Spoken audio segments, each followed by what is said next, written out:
بسم اللہ الرحمن الرحیم وَإِذْ قَالَ رَبُّكَ لِلْمَلَائِكَةِ إِنِّي جَاعِلٌ فِي الْأَرْضِ خَلِيفَةً قَالُوا أَتَجْعَلُ فِيهَا مَن يُفْسِدُ فِيهَا وَيَسْفِكُ الدِّمَاءَ وَنَحْنُ نُسَبِّحُ بِحَمْدِكَ وَنُقَدِّسُ لَكَ قَالَ إِنِّي أَعْلَمُ مَا لَا تَعْلَمُونَ۔ اور وہ وقت یاد کرنے کے قابل ہے جب تمہارے پروردگار نے فرشتوں سے فرمایا کہ میں زمین میں اپنا نائب بنانے والا ہوں۔ انہوں نے کہا کیا تو اس میں ایسے شخص کو نائب بنانا چاہتا ہے جو خرابیاں کرے اور کشت و خون کرتا پھرے، اور ہم تیری تعریف کے ساتھ تسبیح و تقدیس کرتے رہتے ہیں۔ خدا نے فرمایا میں وہ باتیں جانتا ہوں جو تم نہیں جانتے۔ وَعَلَّمَ آدَمَ الْأَسْمَاءَ كُلَّهَا ثُمَّ عَرَضَهُمْ عَلَى الْمَلَائِكَةِ فَقَالَ أَنبِئُونِي بِأَسْمَاءِ هَؤُلَاءِ إِن كُنتُمْ صَادِقِينَ۔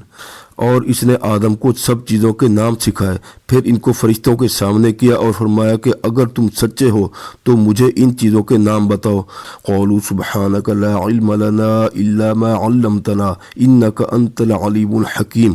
انہوں نے کہا تو پاک ہے، جتنا علم تو نے ہمیں بخشا ہے اس کے سوا ہمیں کچھ معلوم نہیں، بے شک تو دانا اور حکمت والا ہے۔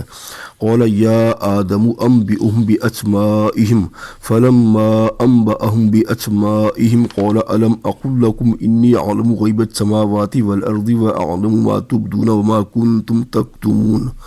تب خدا نے آدم علیہ السلام کو حکم دیا کہ اے آدم تم ان کو ان چیزوں کے نام بتاؤ۔ جب انہوں نے ان کو ان چیزوں کے نام بتائے تو فرشتوں سے فرمایا کیوں میں نے تم سے نہیں کہا تھا کہ میں آسمانوں اور زمین کی سب پوشیدہ باتیں جانتا ہوں، اور جو تم ظاہر کرتے ہو اور جو پوشیدہ کرتے ہو سب مجھ کو معلوم ہے۔